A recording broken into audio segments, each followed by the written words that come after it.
Nous allons commencer cette journée. Je remercie toutes et tous d'être présents. Et si vous pouvez faire un petit peu de silence, s'il vous plaît, pour commencer. Alors, l'introduction sera faite par Alessandre Caminada, qui est le directeur de votre école et qui va vous dire quelques mots. Et après, nous passerons aux autres intervenants. Donc, je te passe la parole, Alessandre. Merci Jean-Pierre. Alors un petit mot pour vous, d'abord pour vous remercier d'être là. Pour vous rappeler que c'est une conférence et qu'on n'est pas là pour faire la police. Et que donc vous fermez vos PC, vous n'en avez pas besoin. Hop, je peux tous les voir fermés, tous, et vous les ouvrez plus. Hein. Vous les fermez tous, maintenant, sinon je vais aller chercher. Ok, c'est la moindre des choses. Quand on assiste à une conférence qui est donnée par un directeur d'une grande entreprise, on vient et on écoute et on est en respect. Lui va vous respecter, vous devez le respecter aussi. Vous fermez vos ordis. À droite, là-haut, l'ordi il est ouvert. Voilà, et ne les rouvrez pas. L'ordi est ouvert là. Ah, et puis pareil, évitez de pianoter sur votre téléphone, ça serait vraiment très décevant et très malvenu. Donc ne le faites pas non plus. Alors la conférence, elle se veut générale. Donc, je remercie les ingénieurs et scientifiques de France de l'avoir organisée dans le cadre de la Journée nationale de l'ingénieur. Je remercie, et c'est pas la première année, on le fait tous les ans. Donc c'est une journée nationale dédiée au métier d'ingénieur. Je remercie Xavier Latour qui vient représenter à la fois l'université et la métropole de Nice. Et je remercie évidemment Sébastien Huron qui est le directeur général de la société Virbac et qui va vous faire une conférence générale qui vous intéressera tous. Et j'en suis sûr que vous aurez plein de questions ou d'idées qui vous viendront pour construire votre projet et juste s'intéresser et juste... avoir un petit peu l'effet waouh sur waouh, c'est une belle carrière et c'est des belles choses qui vous seront dites aujourd'hui. Voilà, donc je vous souhaite une bonne après-midi. On est parti pour 1h30 environ. Voilà, 1h30 environ et je vous remercie encore une fois d'être attentif et respectueux de la conférence. Merci à tous. Merci Alexandre pour ces paroles de bienvenue. Donc je vais passer sans attendre la parole à M. Xavier Latour, comme on vous a dit, qui représente le président de la métropole et qui est à la fois doyen de la faculté de droit de l'Université Côte d'Azur et conseiller métropolitain chargé de l'enseignement supérieur, de la recherche et de la formation continue. Je vous passe la parole et merci d'être là, comme chaque année, ou presque. Merci, Monsieur le Président, Mesdames et Messieurs. Alors, vous n'avez pas un scientifique de sciences dures devant vous. Moi, je suis plutôt issu du domaine des sciences sociales, mais ce sont aussi des sciences. En tout cas, je suis très heureux d'être ici aujourd'hui pour plusieurs raisons.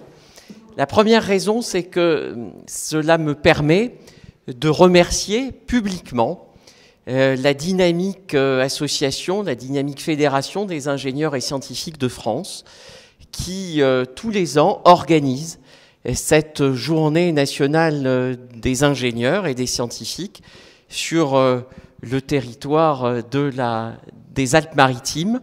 C'est la 10e édition, ce qui prouve votre dynamisme, votre implication. Une association qui, j'espère, un jour, vous y contribuerez parce qu'elle vous permettra de diffuser la bonne parole. Et c'est l'autre raison qui fait que je suis très heureux de vous dire que vous êtes encore étudiant dans une très belle école, Polytech, une très belle université, l'Université Côte d'Azur, mais vous allez avoir, dans quelques temps et à brève échéance, des responsabilités dans l'entreprise, dans les entreprises pour lesquelles vous travaillerez, mais vous aurez aussi une responsabilité sociétale. C'est-à-dire que vous ne vous en rendez peut-être pas encore bien compte, mais vous allez avoir, parmi les nombreuses missions qui vous seront confiées, celle de diffuser, de promouvoir les métiers des sciences et de l'ingénieur en France, parce que nous en avons besoin. Nous sommes convaincus ici avec Christian Estrosi, avec la métropole Nice-Côte d'Azur, que vous êtes, mesdames et messieurs, les clés d'une partie de l'avenir de ce pays. Je le dis avec une certaine solennité, un peu d'emphase, mais vous allez devoir relever les défis environnementaux, énergétiques, santé publique, santé animale aussi. Tous les défis de demain vont passer par les solutions scientifiques que vous allez trouver, peut-être dans des labos de recherche, publics et privés, et pour beaucoup d'entre vous, dans les entreprises avec lesquelles et pour lesquelles vous allez travailler. Mais pour cela, cette envie que vous avez, vous, eue de vous lancer dans les métiers de l'ingénieur, partagez cette envie avec les plus jeunes. Transmettez votre goût des maths, de la physique, des sciences en général. Allez vers les lycéens, vers les collégiens, qui parfois ont une vision complètement déformée de ce que sont les métiers autour des sciences et des métiers de l'ingénieur. Il y a beaucoup d'autocensure en France, ce qu'à titre personnel, je regrette. Il y a beaucoup de gamins qui pensent que ce sont des métiers qui ne sont pas faits pour eux. Et c'est fort dommage, parce qu'on loupe sans doute un très grand potentiel. Et je vois qu'il y a pas mal de jeunes femmes dans l'amphi, et j'en suis ravi, mais on en voudrait encore plus. Nous avons besoin d'encore plus de jeunes, et particulièrement de jeunes femmes qui, trop souvent, s'autocensurent dès le lycée, pour choisir les spé maths, physique, sciences de la vie et de la terre, alors qu'elles y ont, et vous en êtes l'exemple vivant, mesdames, elles y ont, vous y avez toute votre place. L'autre raison, et c'est la dernière que j'évoquerai pour ne pas être trop long, qui fait que je suis vraiment heureux d'être là, c'est que nous sommes dans une dynamique métropolitaine, à la fois économique, à la fois en termes de recherche et d'enseignement supérieur. Nous avons permis l'installation de l'école centrale Méditerranée, qui était auparavant uniquement à Marseille et qui s'installe à Nice. Nous allons installer une autre école orientée plutôt sur l'intelligence artificielle et les environnements virtuels, l'école ISART. Nous soutenons la métropole Nice-Côte d'Azur, je vous le dis, certains d'entre vous seront peut-être intéressés à terme. Nous soutenons des thèses de doctorat, des post-docs, et nous soutenons aussi, par des appels à projets, les étudiants qui ont une fibre entrepreneuriale, qui ont la fibre de l'innovation et qui veulent mettre au service d'industriels, d'entreprises, leur goût pour l'innovation, et nous soutenons tout ce qui pourrait apporter à l'économie du territoire, mais au-delà à l'économie nationale, dans une logique de souveraineté économique, de réindustrialisation du pays. Il ne me reste plus qu'à vous dire un petit mot pour remercier M. Huron, qui est quand même à la tête d'une des plus belles entreprises de notre territoire, la société Virbac. Une société qui est installée dans le monde entier, enfin qui est vraiment, qui a une dimension internationale, mais qui est très attachée à son implantation dans les Alpes-Maritimes. Mais moi, j'ai le sentiment que si M. Huron en est là, et si Virbac en est là, c'est parce qu'à un moment, avec ses équipes, ils ont osé. Ils sont sortis des sentiers battus, ils sont sortis de leur zone de confort, ils sont sortis des schémas habituels, et ils se sont dit on y va. Et ce dont je rêve en tant qu'élu local, mais aussi en tant qu'enseignant-chercheur qui côtoie des jeunes toute la journée, c'est j'ai envie que vous ayez ce goût du risque, ce goût de l'audace, ce goût de l'innovation, vous dire on est jeune, rien ne nous résiste. Soyez positifs, soyez entreprenants, soyez dynamiques, soyez jeunes. Merci.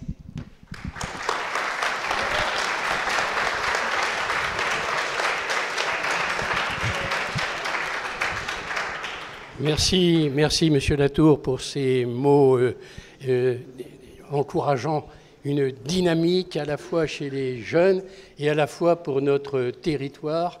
Vous avez la chance d'être dans une très belle école, dans une école qui a des très beaux locaux, et vous avez la chance d'être dans un très beau territoire. Et bien que l'on ne forme pas des ingénieurs pour notre territoire, nous avons un énorme besoin dans notre territoire de jeunes ingénieurs. J'y reviendrai peut-être un petit peu tout à l'heure dans mon propos. Merci, Monsieur Latour, pour ces encouragements. Alors, pourquoi ça marche pas, là? Voilà. Donc, je suis Jean-Pierre Roselot, comme c'est écrit ici, le président de IESF Côte d'Azur. Donc, en quelques mots, je vais vous dire ce qu'est la Société des ingénieurs et scientifiques de France.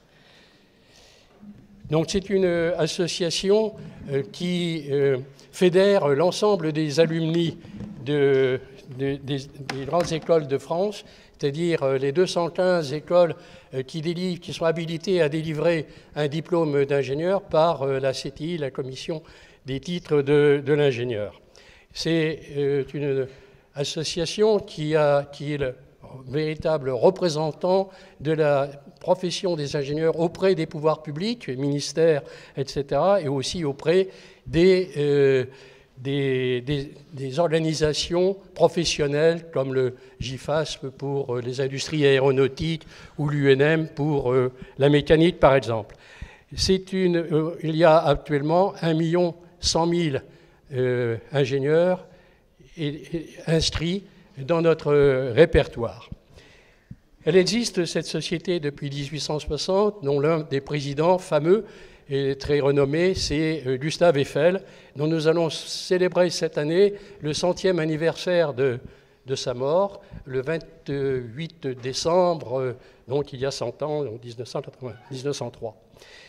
Il y a eu d'autres, bien sûr, d'autres présidents qui ont été presque aussi célèbres que Gustave Eiffel. Donc l'IESF, c'est divisé en 25 unions régionales réparties sur toute la France, dont ici, IESF Côte d'Azur. On est représenté également par les ingénieurs européens, la Fédération européenne des ingénieurs, qui aura son congrès cette année, justement, à Cannes, et au niveau aussi international. Donc c'est un réseau au total d'environ 1500 bénévoles, on est tous bénévoles, et d'environ 70 au niveau local. Qu'est-ce qu'on fait ? Alors, rapidement, un petit tour d'horizon, une enquête nationale, donc voici un exemplaire. C'est une enquête qui est un outil de référence pour la profession d'ingénieur qui est beaucoup utilisé par les entreprises comme référentiel de ce qu'est la profession d'ingénieur aujourd'hui en France et qui leur permet de confronter leurs propres ingénieurs par rapport au niveau français, que ce soit dans la délocalisation ou dans les localisations, ou que ce soit au niveau des salaires. Donc c'est un tour d'horizon de la situation des ingénieurs et c'est fait chaque année, si bien que l'on peut avoir une base de données suivie et statistique.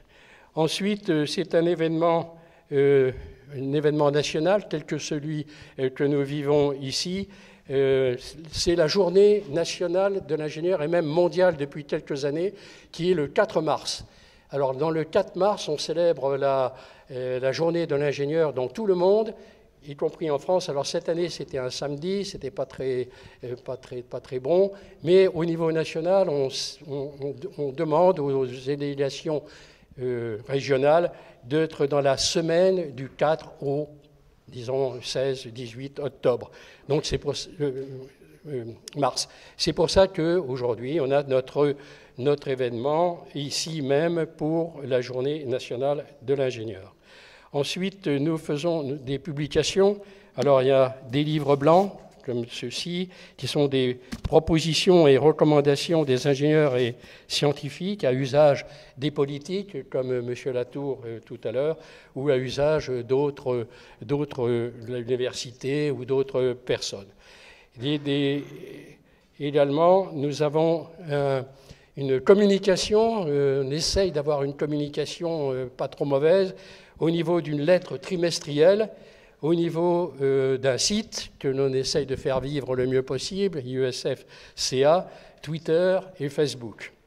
Nous avons également une activité qui est presque essentielle au sein de IESF Côte d'Azur, c'est la promotion des métiers de l'ingénieur et du scientifique, PMIS qu'on appelle. Alors au niveau national, on touche à peu près 40 000 collégiens ou lycéens, on en touche à peu près 2500 au niveau local, en dehors de la pandémie évidemment.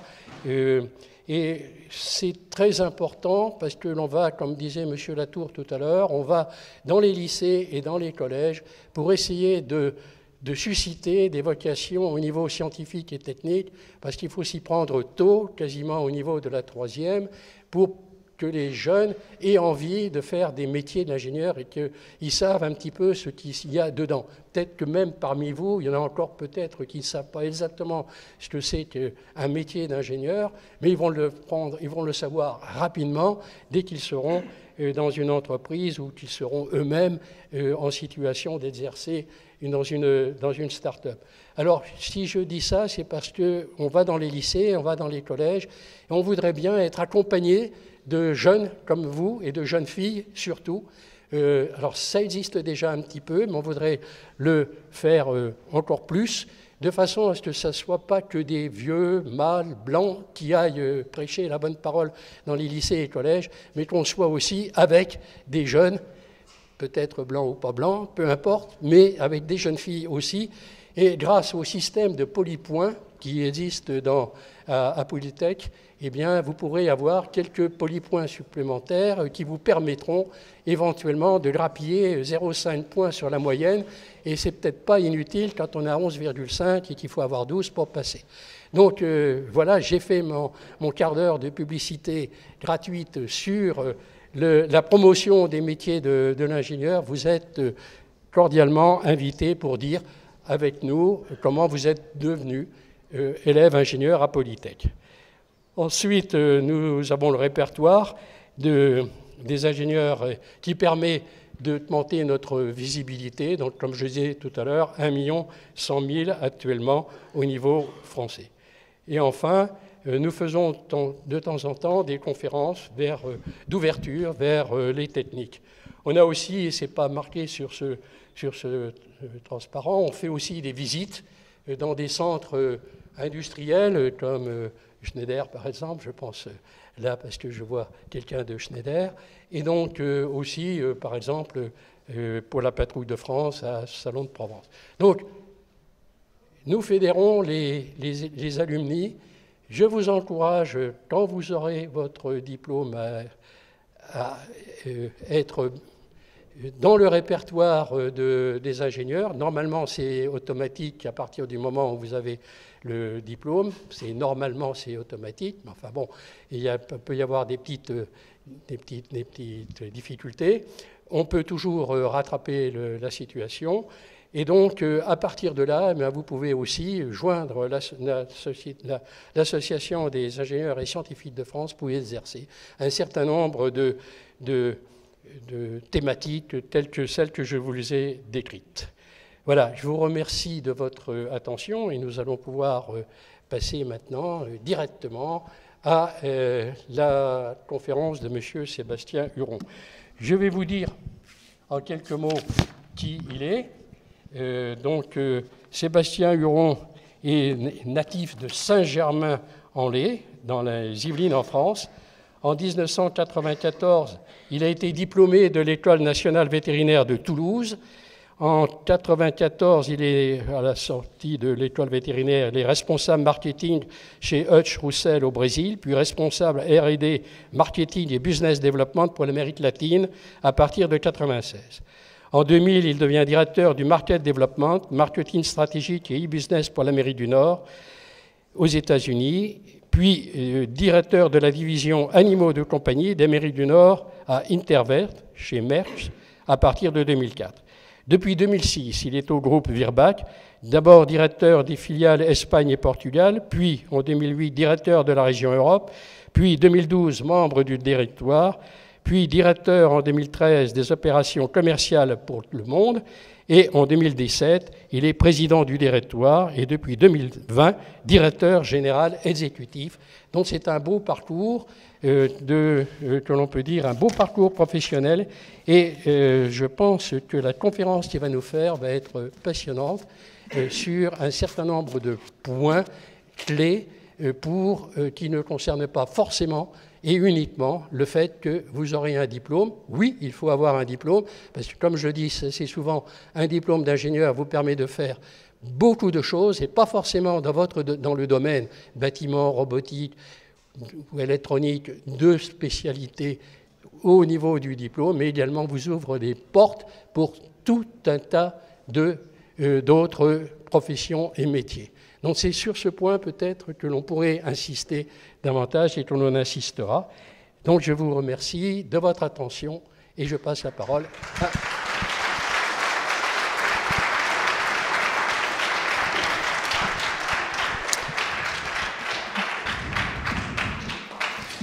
Merci beaucoup Jean-Pierre.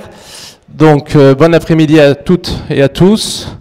Il faut être sincère, j'ai hésité à venir. Je vais être très sincère avec vous, j'ai hésité à venir parce que je ne suis pas ingénieur. Donc quand Jean-Pierre m'a dit « viens nous parler », j'ai dit « mais moi je suis vétérinaire. Hein,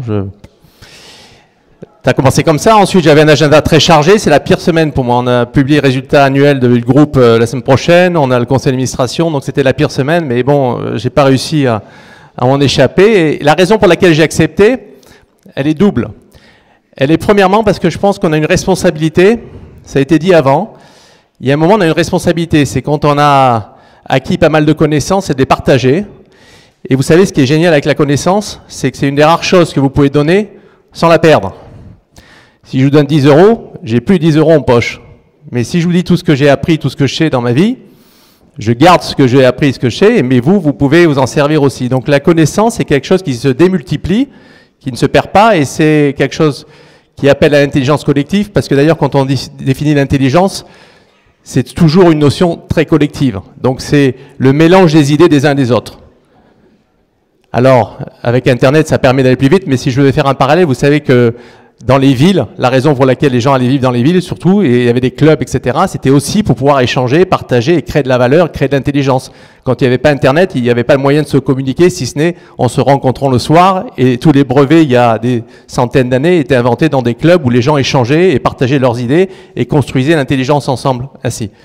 Donc aujourd'hui, j'ai dit à Jean-Pierre, mais j'ai pas trop d'idées de ce que je vais leur parler, ce dont je vais leur parler, et j'ai dit, bon, je vais faire une liste des choses qui m'ont le plus marqué dans ma vie, les choses qui m'ont le plus ancré, impacté. Donc j'espère que vous pourrez retenir un ou deux éléments pour vous. En tous les cas, j'ai eu beaucoup de mal à structurer, donc c'est pas une présentation très structurée, c'est plutôt une liste de choses qui m'ont marqué. Il y a des lectures, il y a des idées, il y a des recommandations. Je ne détiens aucune vérité, donc il n'y a pas de prétention aucune. C'est juste vous nourrir, vous donner du matériel et peut-être certaines choses vous feront réagir. Et si c'est le cas, ben, tant mieux, je ne serais pas venu pour rien parce que j'ai pris l'après-midi pour pouvoir partager ça avec vous. Est-ce que vous savez ce que ça veut dire sapere aude? Ah non, c'est pas la traduction ça. Ah, raté. Ça veut dire oser savoir. Et le mot important, c'est oser aussi. Alors, on va commencer par l'attention. Donc vous avez 10 secondes, vous devez me compter le nombre de cercles sur cette photo. 10 secondes, vous comptez le nombre de cercles et vous le notez sur un papier.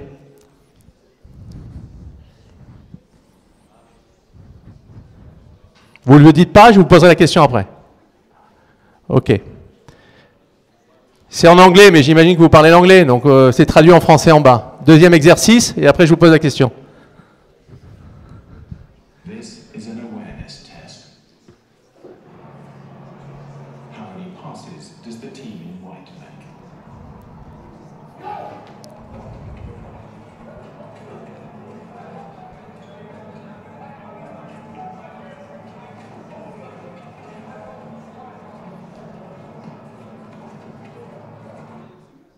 Alors normalement on fait pause, mais là je ne peux pas faire pause.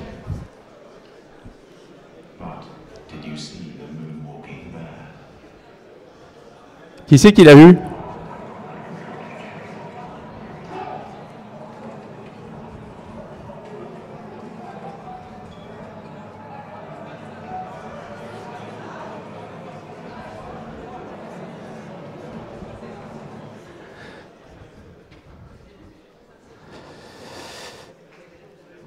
Bon, c'est très connu, donc vous deviez, certains d'entre vous l'avez peut-être vu, la connaissez peut-être.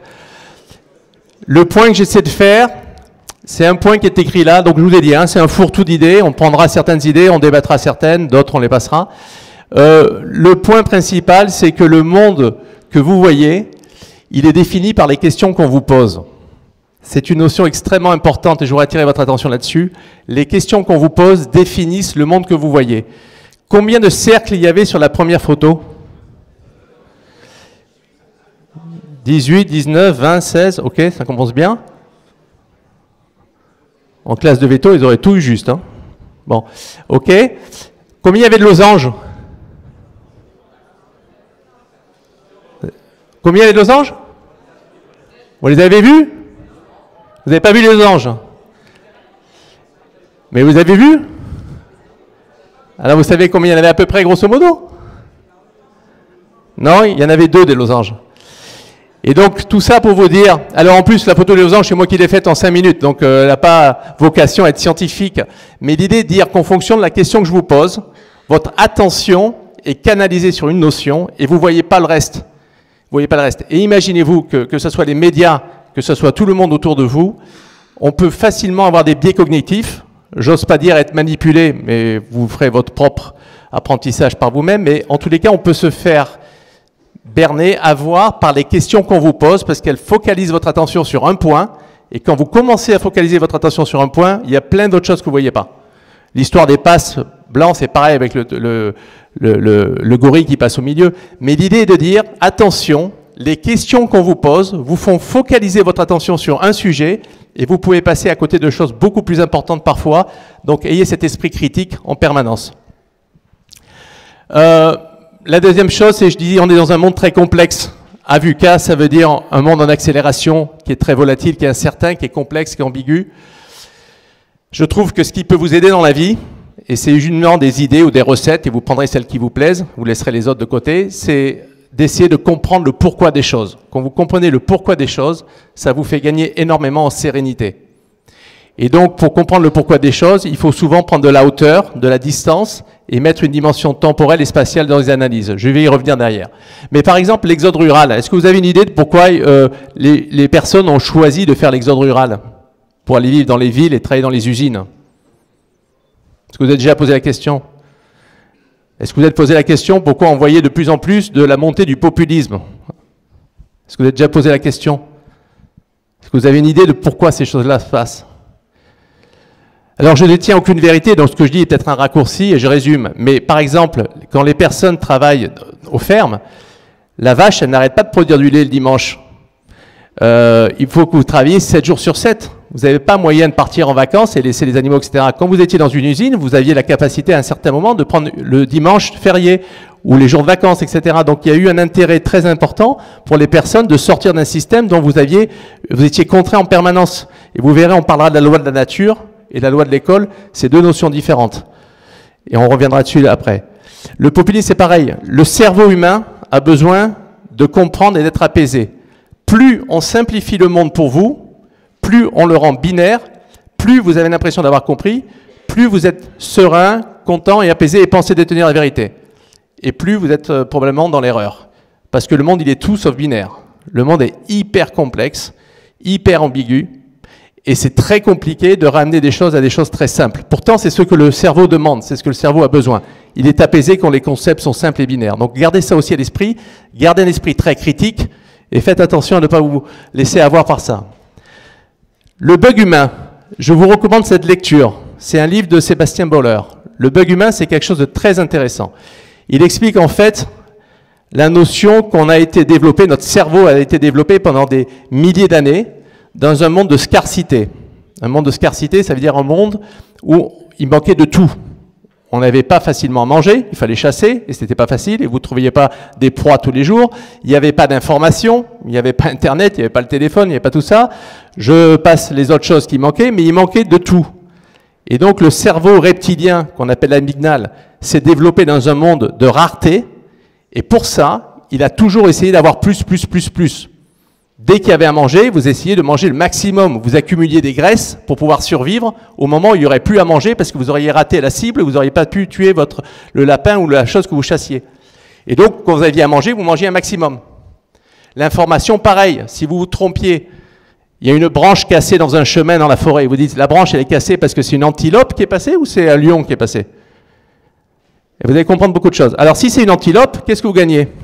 Le droit de manger. Si c'est un lion, vous étiez éliminé, vous étiez mort. Tout ça pour dire que le biais cognitif, c'est qu'on ne valorise pas le gain au même niveau que la perte. Si je vous dis, je vous donne 100 €, ou je vous dis, vous avez 50% de gagner 200 €, vous ne raisonnez pas de la même manière. Le cerveau ne raisonne pas de la même manière. Même si mathématiquement, pour les ingénieurs, c'est mathématiquement identique. Si je vous dis, vous avez 50% de chance de gagner 200 €, je vous donne 100 €, c'est mathématiquement identique. Et bien, le cerveau, il ne raisonne pas comme ça. Et tout ça, ça se comprend dans l'évolution. Et donc, ce qui explique le bug humain, c'est qu'il dit que l'homme a développé un précortex frontal, qui est la partie antérieure du cerveau, qui nous a permis d'avoir un frigidaire, qui nous a permis d'avoir un téléphone. Malheureusement, le cerveau amygdalien qui commande ce qu'on fait, il n'a pas intégré ça au niveau biologique, et donc il veut toujours plus. Alors vous ouvrez le frigo et puis vous mangez tout ce qu'il y a dedans, et puis quand vous avez un téléphone portable comme vous, dès qu'il y a la petite lumière rouge ou dès qu'il y a un truc, vous êtes constamment concentré dessus. Parce que vous avez été habitué, votre cerveau s'est développé dans un monde où il n'y avait pas assez d'informations, et vous êtes conditionné à en chercher en permanence plus, et vous vivez mieux, ou vous pensez vivre mieux là-dedans.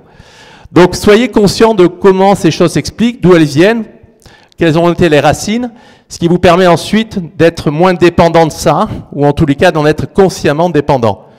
Je dis ça parce qu'on parle beaucoup de burn-out, on parle beaucoup de personnes qui sont en quête de sens, qui n'ont plus de sens, qui sont épuisées, qui sont fatiguées. Ça aussi, ça se comprend. Hein. L'évolution biologique, elle prend beaucoup de temps. L'évolution technologique, elle va très vite. Et donc nos corps, l'humain, n'a pas été développé pendant des milliers d'années, voire plus, pour répondre aussi vite aux adaptations, aux évolutions technologiques. Donc on est dépassé. On a des outils informatiques et autres qui nous donnent tellement d'informations, tellement de choses qu'on n'est pas capable d'absorber tout ça. Et donc, ça c'est ce que je dis, le temps de la biologie n'est pas celui de la technologie, il faut que vous en soyez conscient pour trouver une discipline de vie. Parce que peut-être qu'à votre âge, vous êtes des digital natives, alors vous en souffrez moins. Mais il y aura des phases de transition où peut-être dans 20 ans, vous aurez les mêmes problématiques que ceux qui en ont 40 ou 50 aujourd'hui et qui ont du mal à suivre et qui ont du mal à vivre avec ça. Et donc pour éviter les burn-out, c'est bien d'être conscient. Le sens, moi j'entends beaucoup, on parle du sens, la quête du sens. J'ai envie de dire c'est un problème de riche. Si vous n'avez pas à manger, vous allez vous occuper de chercher à manger. Si vous avez froid, vous allez vous occuper de ne pas avoir froid. Donc bien sûr, quand on a à manger, on vit dans une maison chauffée, on a un frigidaire, on a des trucs, on a tous les pyramides de Maslow à un certain niveau, on commence à se demander, bon alors, à quoi je sers, à quoi ça sert, pourquoi tout ça, quel est le sens? Mais c'est un peu un problème de riche qui émerge dans notre société d'aujourd'hui. Ça n'a probablement pas été une problématique qui existait il y a très longtemps, quand on était dans un mode plus de survie, à devoir chasser tous les jours pour manger, et à devoir se chauffer tous les jours pour pouvoir survivre. Donc c'est juste des choses que je vous partage, pour vous faire réfléchir par rapport à ça. Et je partagerai la présentation avec ceux qui veulent. Mais voilà. La deuxième chose, c'est quand vous êtes dans un monde pour essayer d'en être plus serein, plus heureux, parce qu'au final, c'est ça la finalité, c'est d'essayer d'être heureux, et d'être heureux dans la durée. C'est besoin, à mon sens, de mettre une dimension temporelle et spatiale dans vos analyses. La plupart du temps, on vous pose une question. Est-ce que vous êtes pour ou contre la retraite à 64 ans? Est-ce que vous êtes pour ou contre travailler plus ou moins? Est-ce que c'est des analyses très ponctuelles. Mon analyse, c'est que si vous voulez être plus proche d'une bonne réponse, encore soit-il qu'il faut qu'il y en ait une parce que c'est très complexe et très ambigu, c'est de dimensionner ça à l'échelle d'un temps plus long. Dès que vous regardez les histoires ou les problématiques dans un temps plus long, vos analyses sont différentes. Ou spatialement. Moi, j'ai eu la chance de vivre dans plein de pays. J'ai vécu au Brésil pendant 7 ans, j'ai vécu aux États-Unis pendant 7 ans, j'ai vécu dans plein de pays. Donc ma relation au monde, que ce soit du point de vue ethnique, religieux, pauvreté, etc., est totalement différente de quelqu'un qui aurait resté toute sa vie à Nice et qui n'aurait pas bougé, par exemple. Et j'ai un frère qui est comme ça, qui a vécu toute sa vie à Aix. Donc je vois bien quand j'échange avec lui, les écarts qu'on a dans les perceptions du monde. Et personne n'a raison à tort, c'est juste qu'il y a quelqu'un qui a une perception très globale et l'autre qui a une perception plus locale. Bon, ça c'est sur l'espace temporel, mais pareil sur le temps, pardon, sur l'espace spatial, mais c'est pareil sur le temps.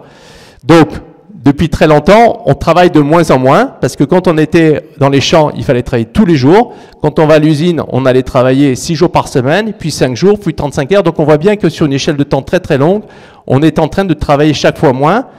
Et ce qui nous freine, c'est la concurrence entre les pays possiblement, mais on voit bien qu'il y a une tendance de fond forte. Comme il y a une tendance de fond forte pour la globalisation. On va vous poser des questions bientôt, parce que s'il y a des guerres qui se déclenchent et une géopolitique infavorable, on va tout de suite penser au nationalisme, à se recroqueviller sur soi. Je fais le pari qu'à très long terme, alors je ne sais pas si c'est 50 ans ou 100 ans, mais ce que je sais, c'est que Poutine ne restera pas, dans 50 ans, il ne sera plus là, et certains autres auront disparu, mais les tendances de fond ne changeront pas. Et la globalisation sera une obligation de la planète, parce que les 3 problématiques principales du monde, c'est la paix, et la paix, ça ne peut pas se résoudre entre 2 individus, il faut souvent une approche globale pour la résoudre, l'intelligence artificielle et le climat. L'intelligence artificielle, la seule manière de le réglementer au niveau du monde, c'est d'avoir une approche globale. On ne peut pas vouloir mettre des règles de fonctionnement entre nous en Europe si les Chinois et les Américains font différemment. Le climat, ça ne sert à rien de faire des emballages recyclables en Europe si l'Afrique n'en fait pas et que par la Méditerranée, on vous amène d'autres choses. Pareil pour le CO2 et la construction. Donc les grandes problématiques mondiales, elles doivent se traiter et se solutionner au niveau mondial. Et la seule chose qui m'inquiète, c'est qu'avec la géopolitique qui est en train de se mettre en place, on n'est pas prêt d'arriver à des accords, ni sur le climat, ni sur l'intelligence artificielle, et le premier étant la paix qui risque d'être abîmée. Ceci dit, je veux être optimiste. Alors là, je vous ai mis des bouquins. Je vous encourage à lire certains de ces livres. En bleu, c'est le nom des livres. Le rationnel optimiste, c'est un bouquin extraordinaire qui a été écrit en 2010, après la crise de 2008.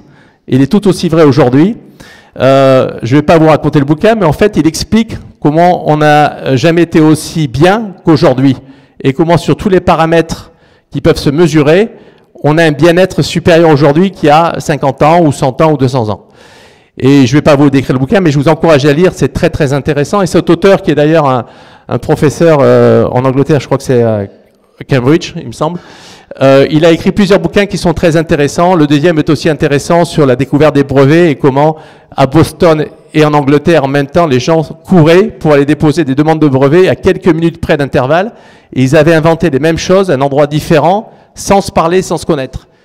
Autrement dit, si Einstein n'avait pas existé, la théorie de la relativité aurait été inventée par l'homme quand même, peut-être 50 ans plus tard, mais elle aurait été inventée quand même.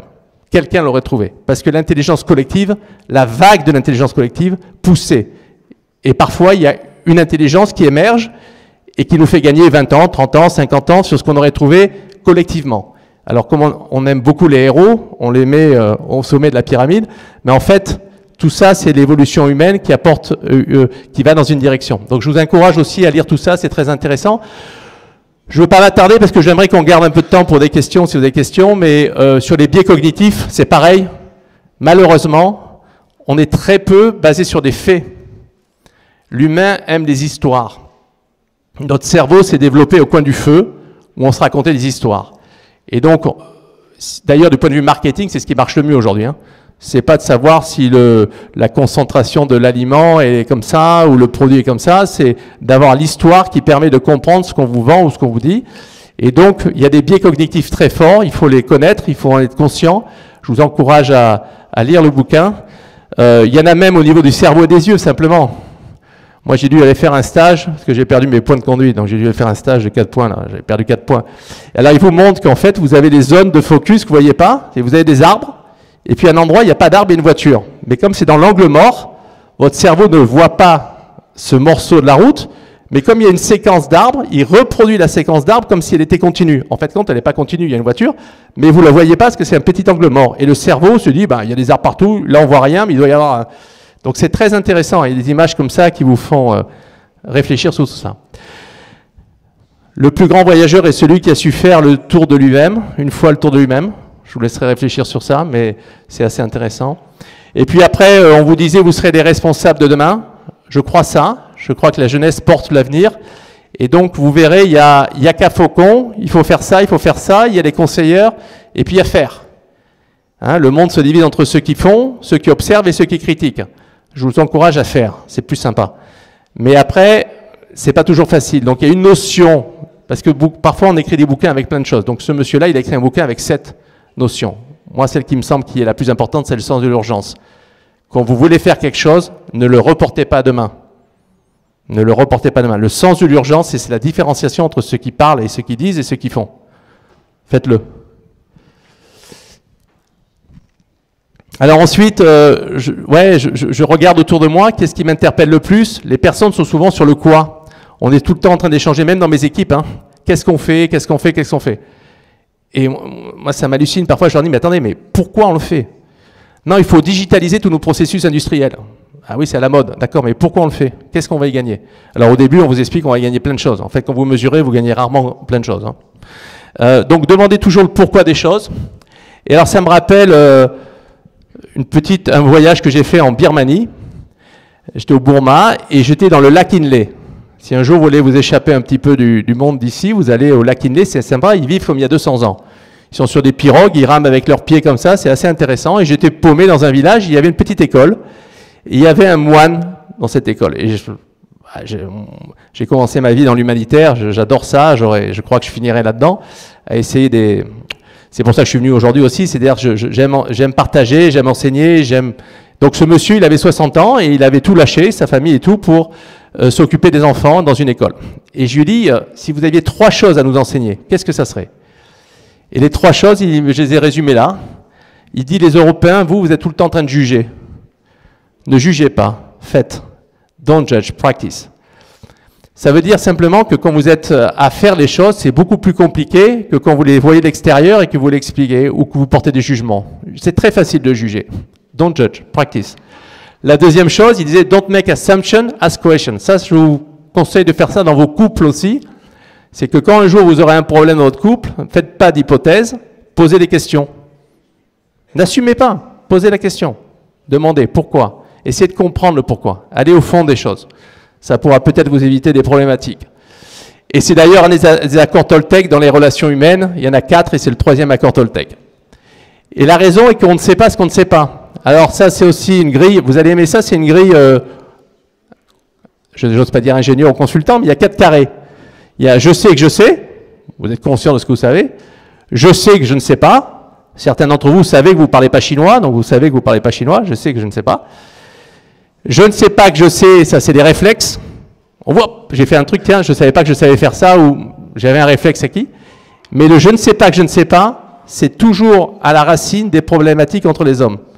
Quand on est en conflit, qu'on se bat, c'est parce qu'on ne sait pas qu'on ne sait pas, et notre manque d'humilité fait que souvent, on est dans des conflits à cause de ça. Donc, posez des questions, soyez ouverts, et veuillez accepter les réponses sans faire les hypothèses avant.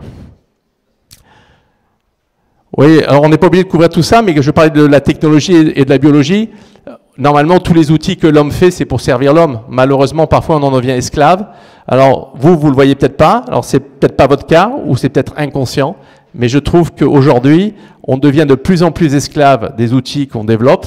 Et donc, ça pose la question du sens que je posais avant, et d'avoir la conscience qu'on devrait toujours se poser la question de pourquoi on le fait. Et vous allez être face à ces décisions avec l'intelligence artificielle. Il arrivera un moment, il faudra vous poser les questions, est-ce que ça me rend plus de service ou est-ce que c'est plus nocif que ça me rende service? Parce que vous dématérialisez tous vos savoirs. Hein. Moi, j'ai des enfants de 24 ans à 23 ans, quand je leur pose une question, ils prennent leur téléphone, ils tapent sur Google. Ils ne me répondent plus. Ils me donnent la réponse de Google. Et moi, j'ai fait le test un jour, j'avais plus de batterie, il a fallu que j'aille trouver la maison d'un copain, j'avais plus Google Maps, j'avais plus rien. Ben, je peux vous dire qu'il y a 20 ans, j'allais n'importe où, n'importe comment sans téléphone. Aujourd'hui, quand j'ai plus le téléphone, je suis handicapé. Hein. Donc, je vous intéresse à faire ça parce que vous êtes en train de dématérialiser vos cerveaux et de les externaliser. Et quand vous aurez fini d'externaliser vos cerveaux à l'extérieur, voilà. Alors, c'est bien de vous parler du monde. L'idée, c'était de partager avec vous ce que je considère important pour vous. Donc, je suis allé réfléchir dans 50 ans de vie, ce qui pouvait pour moi être les clés de réussite pour les partager avec vous. Vous les prenez pas, c'est un cadeau. Je suis venu partager avec vous, c'est juste un cadeau. J'en ai 7. Et incroyablement, elles ont été écrites par un monsieur qui s'appelle Stephen Covey, qui a listé ces 7 habitudes. Alors les habitudes, c'est des choses des comportements, hein, des choses qu'on fait. Elles sont extrêmement puissantes, et ça résume quasiment tout. Les 3 premières concernent vous, et uniquement vous. La première est d'être proactif. Vous pouvez être passif, vous pouvez être réactif, vous pouvez attendre que ça se fasse, ou vous êtes devant. Vous pouvez être dans la locomotive ou dans le wagon, c'est votre choix. Mais on dit le monde appartient à ceux qui se lèvent tôt. Toutes ces phrases, elles veulent dire la même chose. Essayez d'être proactif, essayez de prendre les devants, essayez de marquer l'histoire du monde, de votre impact, de votre empreinte. Et donc, être proactif, c'est un comportement, une habitude qui fait partie, qui réellement vous différenciera des autres très souvent et vous permettra de réussir. La deuxième chose, c'est ayez toujours l'objectif en tête. De nouveau, on est sur le quoi, le pourquoi. C'est pas le chemin qui est important, c'est où est-ce que vous voulez aller.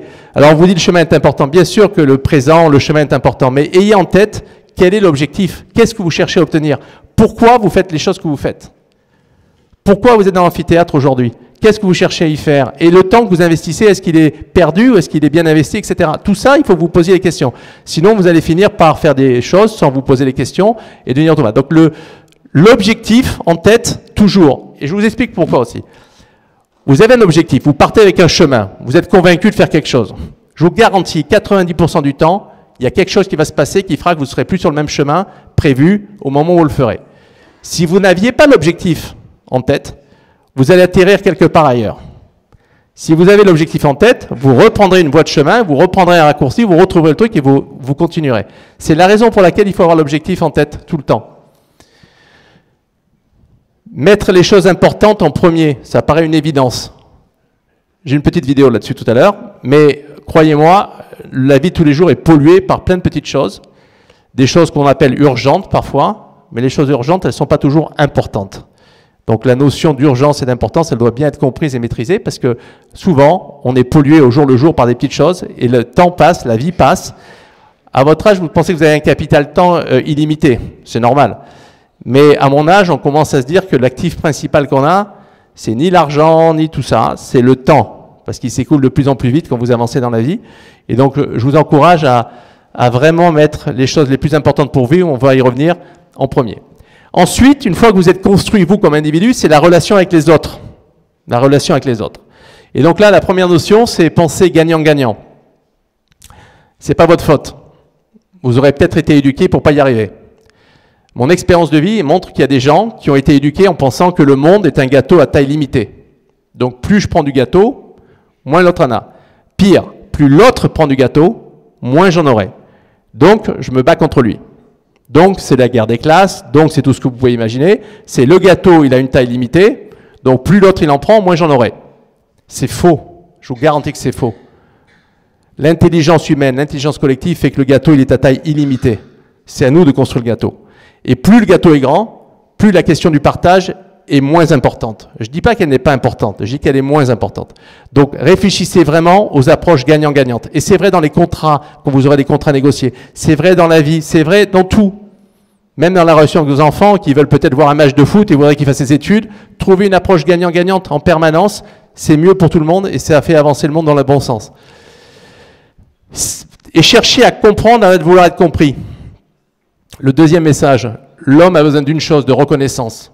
On est tous nourris de reconnaissance. On a besoin du regard des autres, on a besoin d'être reconnu. Moi, je vous encourage à faire preuve d'humilité et de vraiment chercher à comprendre l'autre. Et c'est très rare qu'on arrive, parce qu'on dit il faut écouter activement. C'est quoi écouter activement? C'est peut-être poser 3 fois le pourquoi pour comprendre ce que l'autre a vraiment en tête au fond de lui. Peut-être qu'il est introverti, peut-être qu'il ne vous dira pas de la première fois. Donc cette capacité à aller chercher à comprendre l'autre, avant de vouloir être compris soi-même, c'est une grande force quand vous êtes en relation avec les autres. Donc je vous encourage à l'appliquer aussi. C'est pas toujours facile parce qu'on a besoin de reconnaissance, on veut montrer qu'on sait, on veut montrer notre point, et on a tendance parfois à ne pas faire cette démarche. Et les synergies, c'est pareil. C'est essayer de trouver les synergies, c'est-à-dire les choses qui créent plus de valeur tous ensemble. La dernière, je l'aime bien aussi. Je la traduis comme maintenir l'outil de travail en forme. Ça veut dire, c'est très bien d'être intellectuellement puissant, c'est très bien d'apprendre plein de choses. Faites du sport, gardez en forme, faites de l'exercice, parce que le corps a besoin d'être en forme. Et c'est très important de trouver cet équilibre-là, y compris physiquement. J'ai hésité à mettre cette slide, je me suis dit, elle serait peut-être provocatrice, et puis j'ai dit, bon, c'est pas grave. J'ai rajouté surtout. Ce que je veux dire par là, c'est, je parle de la loi de l'école et la loi, assez près, je parle de la loi de l'école et de la nature, je vais y revenir. Ah, c'était juste avant. J'aurais dû vous le dire là. Hop, j'ai fait une bêtise. Ouais, c'est pas grave. Je vous la remets 2 secondes parce que je voulais partager un truc sur. Ok, hop. Quand on est sur la loi de la nature versus la loi de l'école, l'exemple qui avait été dit, c'est vous avez le baccalauréat, par exemple. Vous pouvez peut-être ne pas étudier de septembre à décembre, et puis au mois de janvier, vous mettez à fond à bachoter, à travailler, et vous allez passer l'examen. Vous avez votre bac. Qu'est-ce qu'on vous dit? Bravo. C'était comme ça qu'il fallait faire. J'ai eu mon bac. Pas besoin de travailler de septembre à décembre. En bachotant 6 mois avant, je l'ai eu. Faire. La nature, ça ne marche pas comme ça. Les relations humaines, ça ne marche pas comme ça. Vous ne pouvez pas négliger les relations humaines. Vous ne pouvez pas négliger les autres et le temps pendant 6 mois. Et puis après, dire, t'inquiète pas, maintenant je vais t'envoyer des chocolats ou des fleurs tous les jours, tu vas voir, ça va être génial. Ça ne marche pas comme ça. Les vaches, c'est pareil. Vous ne pouvez pas ne dire, pendant une semaine, je ne vais pas te traire, mais la semaine prochaine, je vais te traire 2 fois plus. Ça ne marche pas comme ça. La nature ne marche pas comme ça. Donc, ayez juste conscience de ça, entre la différence de la loi de l'école et la loi de la nature. Et donc là, c'est un autre exemple où moi, mon expérience, dans les dirigeants que j'ai autour de moi, je vous garantis, ils sont tous intelligents. Donc, ils sont tous avec un QI assez élevé.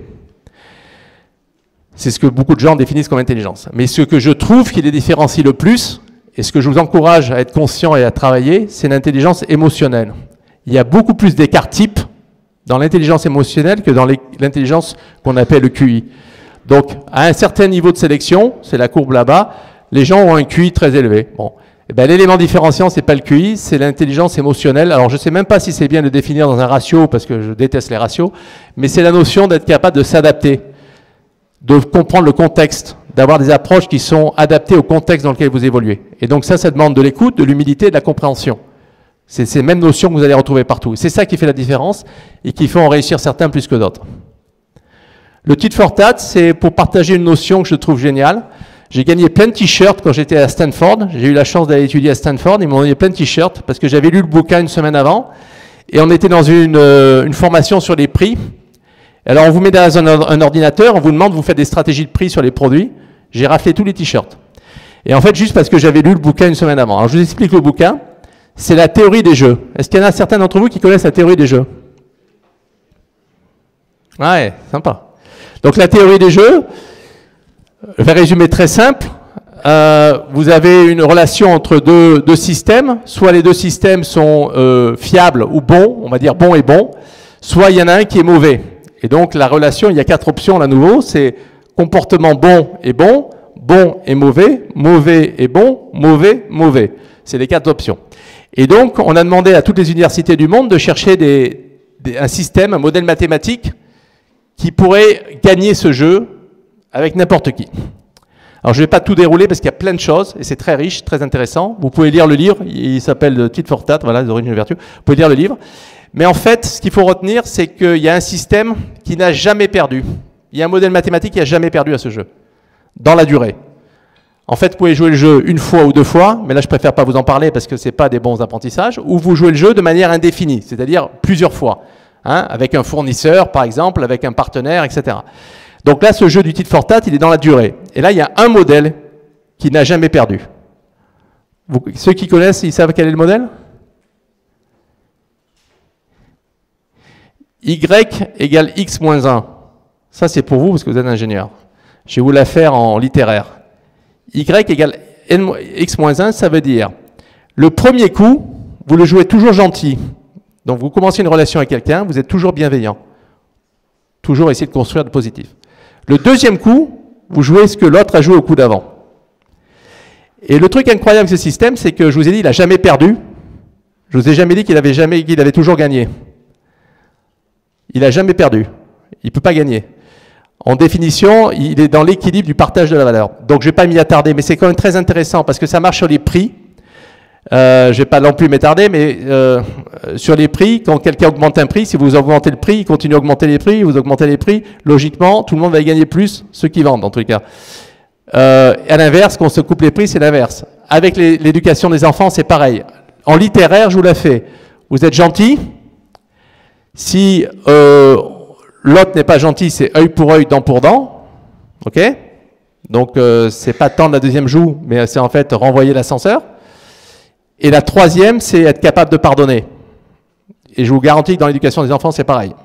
C'est-à-dire que si votre enfant triche ou ment, il vaut mieux le punir. Donc là, c'est œil pour œil, dent pour dent. Et ensuite, il faut être capable de pardonner, sinon on ne peut jamais reconstruire, on ne rentre jamais dans une dynamique positive. Parce que quand l'autre a commencé à jouer mauvais, vous jouez mauvais au coup d'après. Il va jouer mauvais, mauvais, mauvais. Si à un moment il joue bon, il faut revenir sur une dynamique constructive. Il faut pardonner et repasser sur une dynamique constructive, sinon vous cassez le système. Voilà, je suis désolé, je me suis attardé un peu, mais je vous encourage à lire le livre, c'est super intéressant. Après, je me suis dit, qu'est-ce qui est important dans la vie? Bon, c'est d'essayer d'être heureux. Le bonheur, moi j'ai réfléchi, je me suis dit, il y a deux choses d'atteindre le bonheur. Soit vous êtes très amoureux ou passionné, alors ça peut être pour quelqu'un ou pour quelque chose, hein, peu importe, mais vous êtes super passionné et vous aimez ce que vous faites à fond, et là normalement vous ne posez pas de questions. Soit vous avez eu des déceptions, et bien cherchez l'équilibre. Alors l'équilibre, il n'est pas facile à trouver, il est très fragile, mais c'est aussi quelque chose de très intéressant à aller chercher. Et dans l'équilibre, je vous ai mis une phrase là, sur le CEO de Coca-Cola qui avait fait ça. En gros, ça revient aussi à prendre en compte ce qui est important dans la vie. Vous êtes en permanence en train de jongler avec des boules. Et ce qu'il faut avoir en tête, c'est que il y a certaines boules qui sont en cristal ou en verre, la santé, la famille, les amis, et puis il y a des boules qui sont en caoutchouc, le travail, l'argent. Vous en perdez, vous en gagnez, vous en perdez, vous en gagnez, vous changez de job. C'est pas dramatique, ça va pas vous affecter si vous êtes construit intelligemment et que vous êtes fort, ça vous affectera pas. Par contre, si vous avez perdu la santé, ça peut être irréversible. Une autre chose que j'ai toujours dit à mes enfants, j'ai dit faites tout ce que vous voulez dans la vie, tout. Sauf ce qui est irréversible, ou alors quand vous le faites, quand ce qui est irréversible, pensez-y, mais vraiment, vraiment bien. Donc voilà, éclatez-vous sur plein de choses, mais faites attention à ça. Et s'il y a une chose que je vous suggère aussi, c'est d'apprendre, pas non seulement lire, mais apprendre, Tu seras un homme, mon fils. Je l'ai lu quand j'avais votre âge, et je l'ai mis là, mais vous pourrez la retrouver sur Internet. Je vous encourage à la lire, elle est d'une richesse. J'ai jamais trouvé un document qui était aussi riche que celui-là. Et je vous encourage vraiment à le lire à plusieurs reprises. Ça vous servira à un moment dans votre vie. Peut-être pas maintenant, peut-être dans 10 ans, 20 ans, mais ça vous servira à un moment dans votre vie.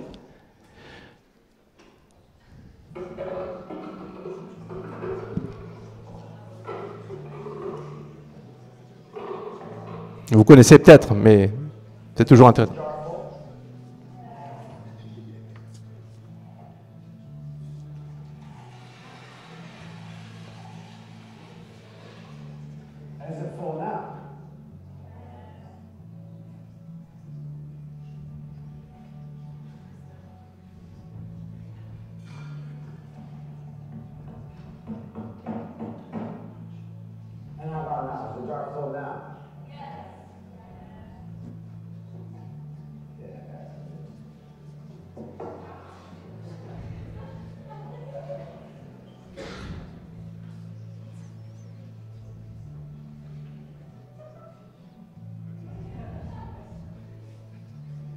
Now, I want you to recognize that this jar represents your life. Golf balls are the important things, your family, your friends, your health, and your passions. The pebbles are the other important things, your car, your job, your home. The sand is everything else, it's just the small stuff. Now, if you put the sand in the jar first, you won't have room for the pebbles or the golf balls. The same is true in life. You spend all your energy and your time on the small stuff. You won't have time for all the really important things that matter to you. Pay attention to the things that are critical to your happiness. Take care of the golf balls first, the really important things. Set your priorities, because everything else is the same. Yes. Professor, what happens with the earth? I'm very right. It goes to show that no matter how full your life may seem to be, there's always room for improvement. Je ne sais pas si vous avez tout suivi, c'est en anglais et traduit en espagnol en dessous, mais donc tout ça pour dire que vous devez mettre les choses les plus critiques à votre bonheur en premier, et ça a l'air très facile à dire, mais vous verrez que la vie forcera souvent dans l'autre sens. C'est l'avant-dernière slide, c'était juste pour, mais j'ai déjà partagé ça, l'important, l'urgent, gardez ça en tête. Il y a autre chose que je peux vous conseiller, c'est il y a deux types de choses dans la vie qui vous affecteront, ce que vous pouvez changer, ce que vous ne pouvez pas changer. Il y a des choses que vous ne pouvez pas changer dans la vie. Et très souvent, ça polluera votre vie. Je je vous conseille de l'évacuer, de ne pas vous mettre d'énergie. C'est une force que j'ai qui me permet d'avancer parce qu'il y a tellement de trucs qui polluent ma vie tout le temps. Si je commençais à travailler sur ce que je ne peux pas influencer, je deviendrais fou. Donc, ma solution est de mettre toute mon énergie sur ce que je peux changer, peut influencer. Mais ce que je ne peux pas changer, qu'on appelle la zone de préoccupation, d'accord, mais que je ne peux pas changer, la guerre en Ukraine, l'inflation, les taux de change, et je vous en passe des meilleurs, le prix de l'essence, je passe à autre chose et je fais avec et je m'adapte. Parce que si je veux commencer à mettre d'énergie sur des choses que je ne peux pas changer, vous vous effondrez derrière. Donc, je vous encourage juste à réfléchir là-dessus aussi. Tout ce qui n'est pas donné est perdu. Je vais pas m'étendre là-dessus, mais c'est aussi une phrase qui m'a fait beaucoup, beaucoup réfléchir dans ma vie. Tout ce qui n'est pas donné est perdu et je vous laisse y réfléchir par vous-même. C'est ma dernière slide. Simplement, j'étais intéressé de voir que le présentateur avant a mentionné ça. Restez jeune, restez positif. Alors on ne s'est pas parlé, mais ça serait mon conseil pour terminer. Restez jeune, restez positif et croyez pas que la jeunesse c'est un âge, c'est un état d'esprit, c'est une manière de penser, c'est une manière de voir, c'est sortir de sa zone de confort. La plus belle lettre que j'ai vue à ce sujet, elle était peut-être pas pour quelque chose de bien, c'était pour envoyer des gens à la guerre, mais c'était une lettre du général MacArthur et il disait c'est une victoire du goût de l'aventure sur l'amour du confort. Et c'est la capacité à rester réceptif. Donc, comme je trouve qu'il y a eu pas mal de silence, je ne sais pas si vous avez tous été réceptifs, mais si vous avez gardé une chose ou deux choses qui peuvent vous être utiles dans la vie, voilà, c'était ça l'objectif d'aujourd'hui, c'était de venir partager avec vous pas mal de choses pour que peut-être il y en ait une ou deux qui un jour dans votre parcours, sur 20 ans, 30 ans, 40 ans de carrière, vous soient utiles. Et si ça a été le cas, tant mieux. Et je voulais terminer par la crise en chinois. Parce que vous en connaîtrez des difficultés, des crises, des choses comme ça. Il y en aura peut-être au niveau planétaire. Ça se représente par deux symboles. Un qui veut dire danger, un qui veut dire opportunité. Cherchez toujours l'opportunité. Elle y est toujours. Vous ne la verrez pas, mais elle y est. Et si vous ne la voyez pas, cherchez-la mieux. Si un jour votre maison prend feu, et vous perdez votre maison, c'est peut-être une opportunité de prendre un sac à dos et d'aller faire le tour du monde. Je suis provocateur en disant ça, mais il y aura des milliards de crises que vous allez affronter dans la vie. Cherchez-y l'opportunité, il y en a toujours, toujours, toujours. Et si vous ne la voyez pas, c'est que vous ne la cherchez pas assez. Voilà. J'avais une dernière petite vidéo pour vous faire sourire en disant, il y a autre chose qu'il faut que je vous dise, c'est, je vous ai parlé du conformisme, tout ça. Essayez d'être créateur de valeur, n'essayez pas d'être trop conformiste, surtout riez, amusez-vous et profitez de la vie. Et je termine avec une petite vidéo qui, je crois, va vous faire rire. Comme il est beaucoup meilleur orateur que moi, je me suis dit, je vais mettre la vidéo, ça sera plus sympa pour vous. Il est ingénieur, hein?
Merci beaucoup.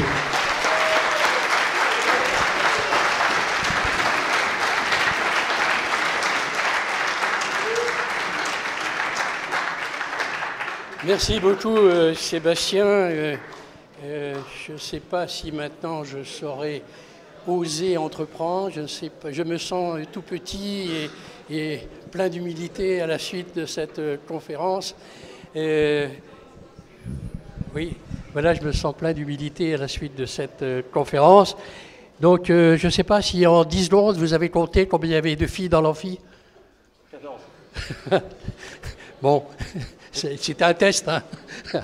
Bon, merci en tout cas. Alors, on va passer aux questions.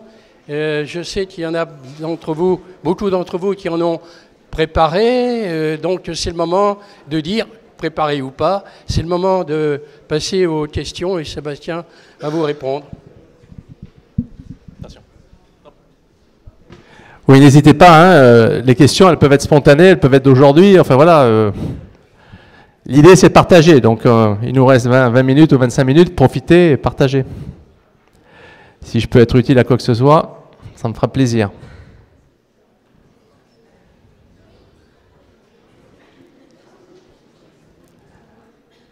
Casser le conformisme, n'hésitez pas à poser des questions qui n'étaient pas prévues. Alors, on a un micro qui doit marcher, je crois. Attendez, bougez pas. 1, 2.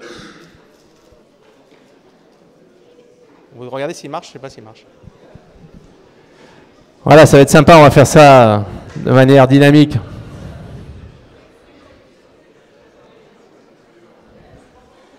Sinon, il faut parler très fort. Mais debout et on parle très fort. Mets-toi debout et parle fort.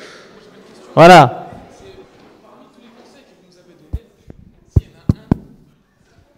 Lequel? S'il y en a un conseil pour les nouvelles générations. Ouais, c'est une très bonne question. Eh bien, le conseil principal, il est peut-être bateau, mais si vous l'appliquez vraiment, il n'est pas bateau. Il est soyez vous-même. Soyez vous-même.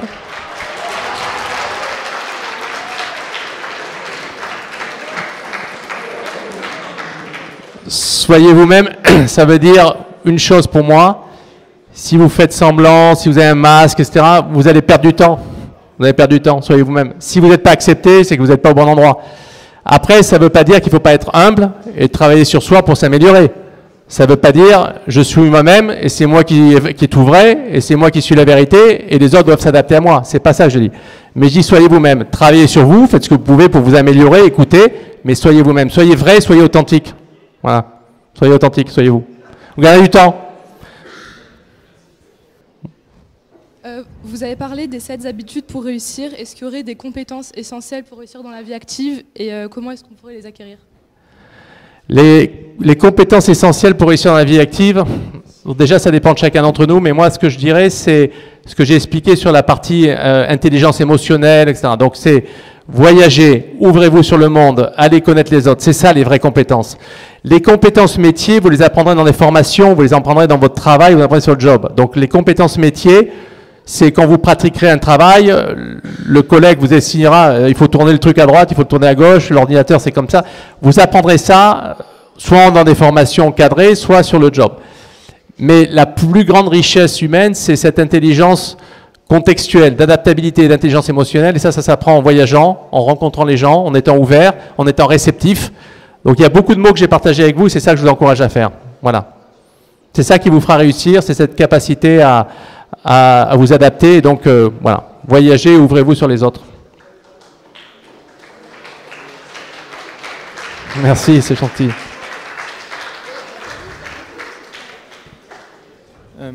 Comment la réussite professionnelle peut être mesurée au-delà du diplôme?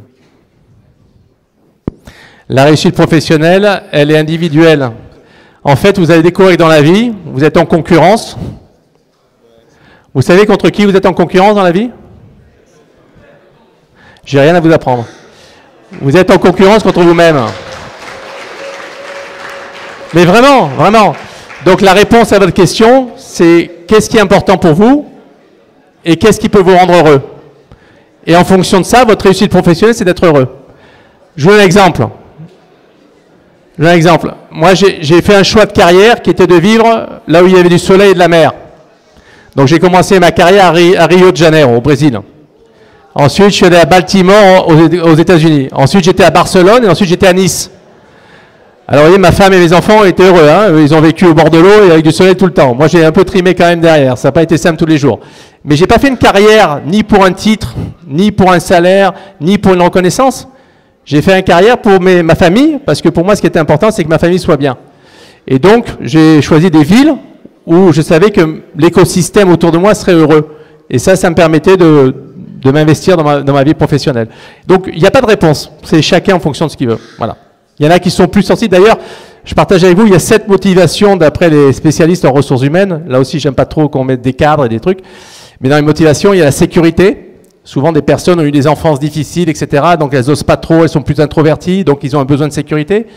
Il y en a d'autres qui ont besoin d'argent, donc c'est l'argent le driver. Il y en a qui ont besoin de reconnaissance, moi je. Il y en a qui ont besoin de achievement, de challenge, de défi. Il y en a qui ont, voilà, donc il y en a qui ont besoin de liberté. Moi, j'ai besoin de liberté et d'entrepreneuriat, de faire des challenges, j'aime bien ça. Donc chacun doit comprendre aussi ses drivers, ses motifs, ses motivations à lui. Donc il n'y a pas de vérité, on est comme on est, c'est souvent le produit de notre enfance, notre éducation, mais essayez au moins de vous comprendre, c'est ce que je disais à Confucius. Faites un tour de vous-même, comprenez ce qui vous fait marcher vous, voyez si c'est bien ou pas bien, et en fonction de ça, ben, vous cherchez ce qui vous correspond. Voilà. N'hésitez pas à poser des questions différentes, parce que quand je suis venu, j'étais stressé. La dernière fois qu'ils ont un truc sur l'imagerie du scan. Je dis, mais moi, l'imagerie du scan, scanner ou je sais pas quoi, je suis pas du tout là-dedans. Donc je me dis, je sais pas quoi. Donc j'ai dit, je leur fais un fourre-tout de ce que j'ai appris dans la vie, et puis si ça peut leur être utile, tant mieux. La réponse est difficile. J'ai juré d'être authentique, je vais l'être. Ça sera enregistré, ça va poser des problèmes graves, mais j'espère que tout ce que j'aurai donné d'intelligence à mes enfants lui permettra de surmonter ça, s'ils écoutent la vidéo jusqu'au bout.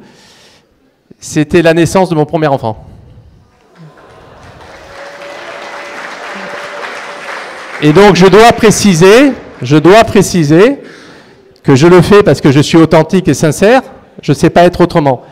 Que la naissance du deuxième enfant est tout aussi importante que le premier. La seule chose, c'est que quand vous avez vécu la première fois quelque chose qui est si émotionnant, et quand je vous le dis, c'est que j'ai appelé mes parents pour leur dire, j'étais pas capable de parler. Je suis resté pendant 10 minutes à pleurer au téléphone, j'arrivais pas à dire un mot, c'était un truc de fou. Et donc, ouais, la naissance du premier, même si je les aime tous pareil, et la folie, voilà.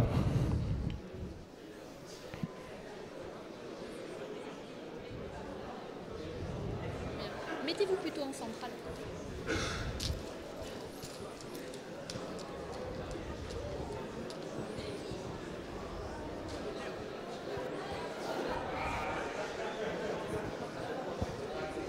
Vous, en tant que patron ou même potentiel recruteur, pour vous, un ingénieur à l'heure actuelle, ça doit avoir quoi comme qualité? Qu'est-ce que vous cherchez en fait chez les ingénieurs qu'on sera demain?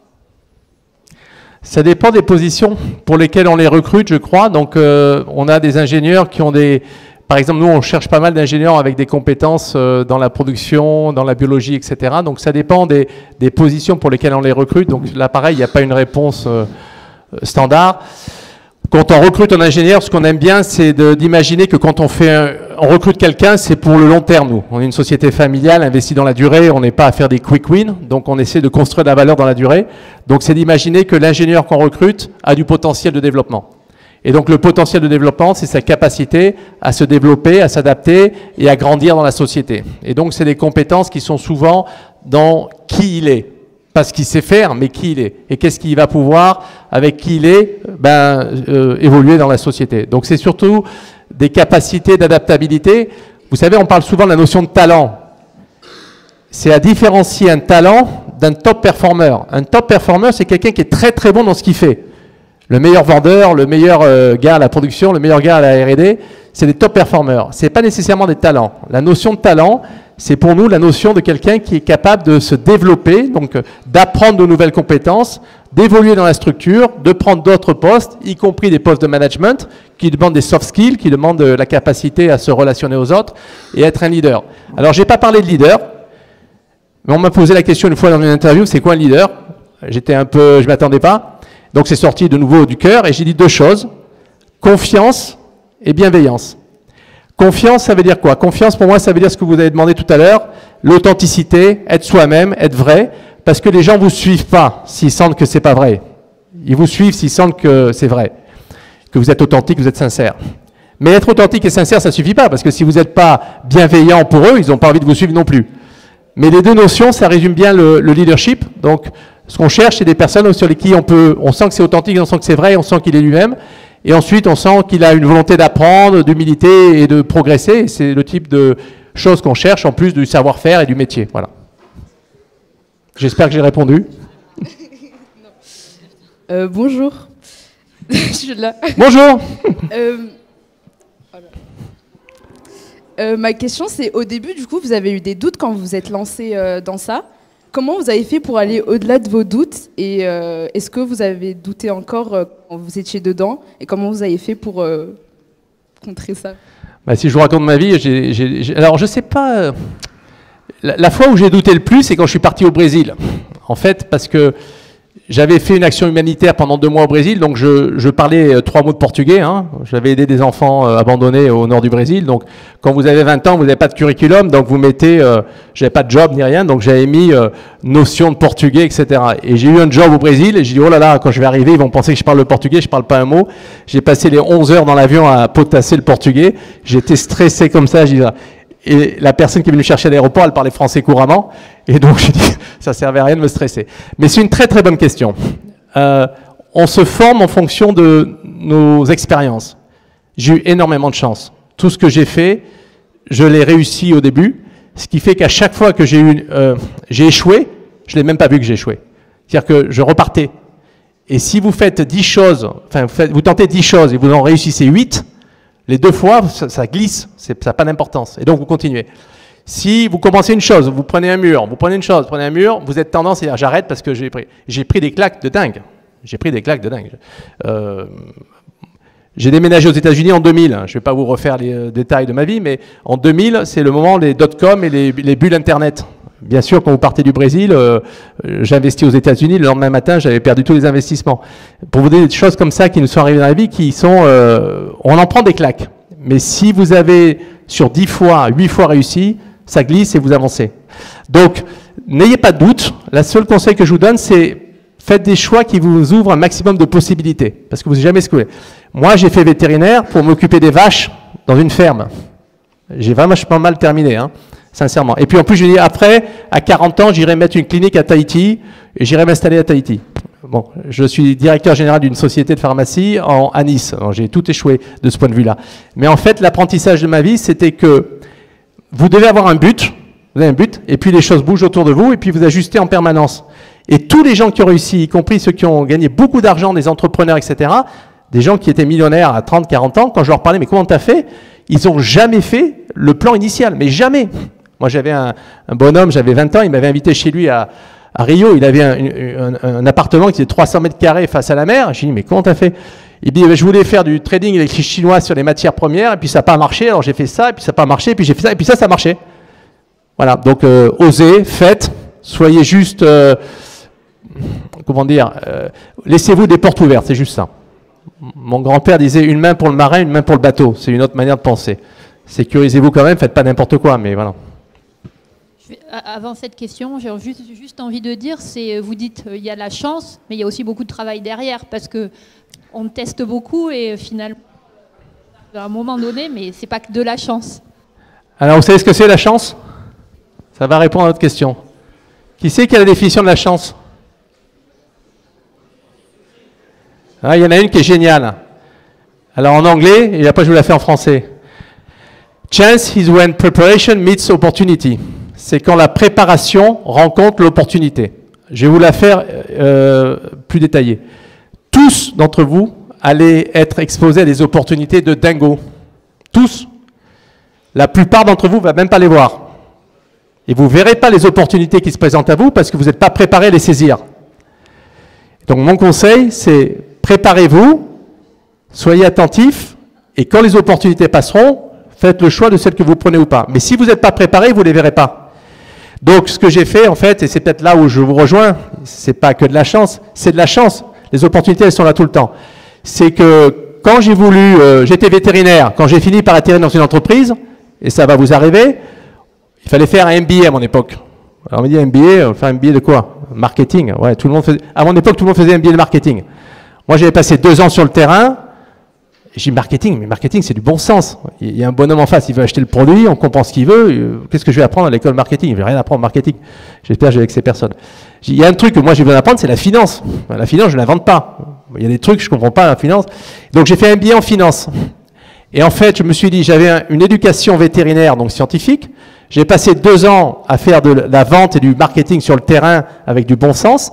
J'ai appris en MBA à l'école la finance. Qu'est-ce que j'ai fait? J'ai mis des cordes à mon arc pour pouvoir saisir un maximum d'opportunités quand elles se présenteront. Donc ça revient à dire, gardez un maximum de portes ouvertes, laissez-vous un maximum d'horizons, essayez d'acquérir des compétences, et puis ensuite soyez attentifs à ce qui se passe. Voilà.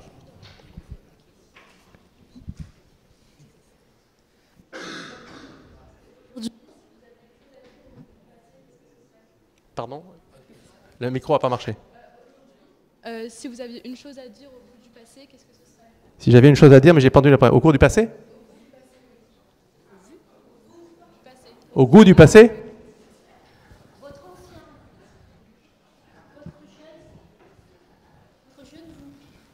Ah! Mon jeune moi. Si j'avais quelque chose à dire à mon jeune moi.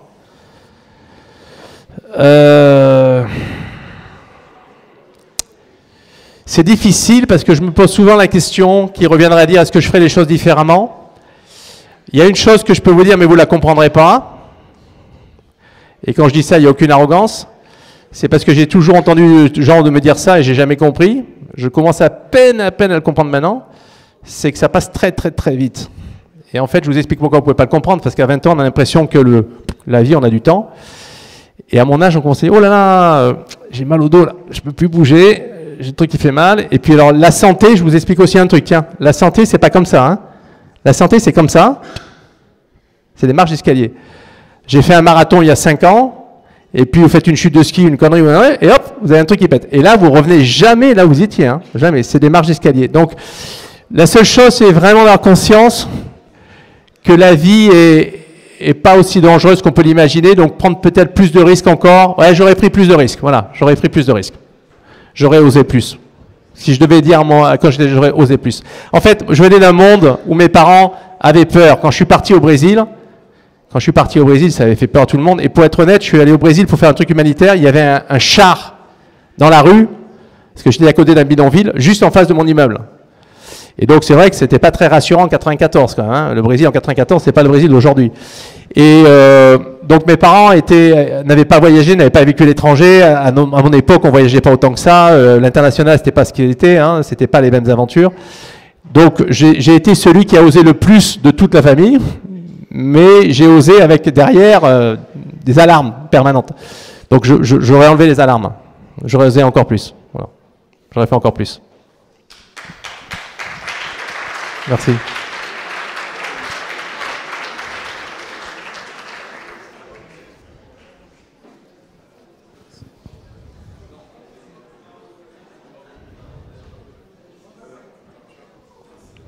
Allô? Oui, est-ce que entre le moment où vous étiez étudiant, ou enfin vous étiez peut-être fauché, je ne sais pas, mais en tout cas vous n'étiez pas forcément très riche, et maintenant est-ce que vous avez changé le système monétaire mondial, et est-ce que vous pensez que ça peut continuer à fonctionner, un système qui se base exclusivement sur la confiance, dans un monde où on a de moins en moins confiance? Alors, il y a un petit morceau de la phrase, ça a coupé. Donc j'étais fauché, oui, mais après j'étais fauché, oui, je le rassure. Attends, il ne marche pas le micro. Ah oui. Est-ce que depuis ce moment-là, vous avez changé de regard sur le système monétaire? Ah. Waouh. Ça, c'est pas facile de répondre rapidement. Alors, j'étais fauché, j'ai dormi à l'école vétérinaire pensionnaire dans 12 mètres carrés, mais j'ai pas à me plaindre. Hein. Le système monétaire, j'y comprenais rien à l'époque, mais j'ai fait mon MBA au Brésil, c'était vachement intéressant parce que là, pour le coup, il y a les taux de change, les inflations, les dévaluations, etc. Donc, j'ai appris beaucoup de choses sur ça. Là, pareil, mettez-y une dimension internationale, vous verrez, c'est très différent parce que l'inflation, la dévaluation, quand on est passé du franc français à l'euro, etc., quand vous avez vécu dans des pays comme ça, vous avez une notion différente de ces choses-là. Je ne sais pas répondre vraiment parce que je crois que le Covid a forcé à penser certains systèmes différemment. C'est-à-dire qu'on parlait de la dette, la dette, la dette. Je vous rappelle, les élections françaises se sont jouées sur un sujet, on a trop de dette, on a trop de dette. C'était en 2018, je ne sais plus. Et juste derrière, le Covid, et là, on ouvre les vannes et on dépense à gogo. Donc, aujourd'hui, j'ai presque envie de dire... je vais répondre à côté, mais je vais répondre à quelque chose qui peut vous être utile aussi dans la vie, que je ne vous ai pas cité parce qu'il y avait tellement de choses, j'ai essayé de faire le choix. Vous avez lu le bouquin Sapiens? Il est très très connu, donc je ne l'ai pas mis parce que je pensais que tout le monde l'avait lu celui-là, mais vous ne l'avez pas lu. Encourage à le lire quand même, il est sympa. Sapiens, ça, je ne sais plus comment est le sous-titre, c'est en un bouquin, ça vous explique l'histoire de l'humanité. Résumé. Il y a une notion qui est super intéressante, il dit il y a deux choses dans la vie. Il y a l'argent, les pays, le système monétaire, etc. Tout ça, c'est de l'illusion. Parce que ce sont des conventions humaines. Le jour où l'humain disparaît, tout ça disparaît. Les oiseaux, ils ne s'arrêtent pas à la frontière italienne pour demander un passeport. Il faut juste qu'on ait conscience de ça. La notion de pays n'existe pas. Je ne veux pas dire c'est une bêtise, mais presque. C'est une convention humaine. Ça n'existe pas un pays, c'est une convention humaine. Le jour où il n'y a plus d'hommes, il n'y a plus de pays. L'argent, c'est pareil, le système financier, c'est pareil, c'est des conventions humaines. Donc j'en reviens à mon point, que ça devrait servir l'homme. Donc le système financier devrait servir l'homme. On a vu que pendant le Covid, ça a essayé de faire ça, puisqu'en mettant de l'argent dans le système, l'inflation qu'on a d'aujourd'hui, elle vient de là. Hein. Moi, je vais vous dire honnêtement, j'ai été choqué. Le jour où les actions, la bourse a plombé en mars 2020, j'ai des investisseurs américains qui viennent me dire, n'inquiétez pas, on a calculé, le monde va perdre 2 milliards, des trilliards de dollars. Nous, enfin 2000 milliards, 2 trilliards. Nous, le système américain, il injecte 3 trilliards. Donc tout va monter. Tout va. Alors moi, j'ai un peu de mal. Hein. Je suis vétérinaire, hein, de nouveau, les chiffres. Hein. Et en fait, c'est ce qui se passe. On a mis tellement d'argent dans le système que le système il est parti. Il y a trop d'argent dans le système. Alors effectivement, il y a une perte de confiance, d'où les autres choses comme les bitcoins, etc. On peut discuter des bitcoins aussi. Mais donc je ne sais pas répondre précisément à ça. Je crois que le système, il gère des équilibres et que tout le monde essaie de maintenir les équilibres le plus longtemps possible. Voilà. Il faut juste que vous soyez conscient de ça aussi. On peut critiquer les uns les autres, mais je crois que ce que les gens font, c'est essayer de garder les équilibres le plus longtemps possible. Moi, c'est ce que je fais aussi. Hein. Je suis conscient que le système n'est pas parfait. Mais c'est difficile de le faire plus parfait. Donc, ce qu'on essaie de faire, c'est maintenir des équilibres pour qu'on progresse tous ensemble et que tout le monde ait une chance de réussir dans le système d'une manière ou d'une autre. Voilà. Les bitcoins, je vous dirais juste un truc. J'avais une phrase là, que vous n'avez peut-être pas vu parce que j'ai pas eu le temps de le mettre. Tout se résume à de l'énergie et de la data. J'avais une phrase comme ça serait un peu long à détailler. Mais le bitcoin, pour ceux qui pensent que c'est une monnaie, j'ai eu des discussions très intéressantes. Ça a tous les critères d'une monnaie sauf une. Sauf une. Mais ça, il en manque une, on n'est pas une monnaie. Et le critère que ça passe, c'est la volatilité. Parce que dans une monnaie, vous avez besoin de savoir que quand vous allez acheter votre baguette de pain, aujourd'hui, demain, bah, ça vaut 1 euro, ou 1,10 € ou 1 euro, 1,10 €. Ça ne peut pas valoir 5 bitcoins ou 0,005 bitcoins, et puis le lendemain matin, 0,1 bitcoin, et puis le lendemain. Donc, oui, c'est un système qui crée de la confiance. C'est une confiance décentralisée, dématérialisée par le système de blockchain. Oui, ça peut faire du change, etc. Mais le problème, c'est que c'est très volatile. Et une monnaie, par définition, elle ne devrait pas être très volatile. C'est pour ça qu'on fait varier les taux d'intérêt pour essayer de maintenir tout ça. Donc tout ça pour dire, on peut en passer des heures. Voilà. Mais je ne sais pas répondre précisément. Je pense qu'il faut continuer à avoir confiance. Il faut accepter que le système n'est pas parfait et il faut maintenir les équilibres.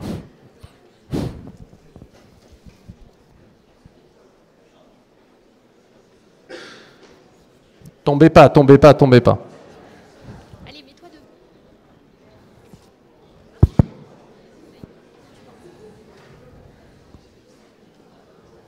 Bonjour. Bonjour.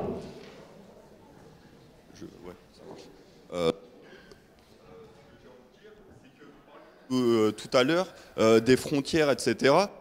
Moi, je trouve que juste, c'est pas du tout, j'allais dire, impersonnel, et justement, ça, c'est lié à l'affect de l'humain, et c'est pour ça que c'est important, ce genre de notion. Mais c'est pas du tout ma question. Ce que je voulais vous demander, vous parliez d'intelligence collective tout à l'heure. Jusqu'à où vous pensez qu'on peut aller dans l'intelligence collective, parce que pour vous mettre sur la voie de ce dont je veux parler, moi je veux parler de l'espace et notamment, je trouve dommage qu'une espèce intelligente ne puisse pas quitter la planète natale, sa planète natale. Donc voilà, je veux vous demander jusqu'où vous pensez qu'on peut aller. Et une question subsidiaire, parce qu'on a eu un discours plutôt néolibéral aujourd'hui, mais comme l'a dit mon collègue, le monde notamment économique, il va être en contraction, énergétique, etc. Comment ça va se passer? Est-ce que ça va bien se passer? Voilà, c'est la question. Alors, il y a beaucoup de questions.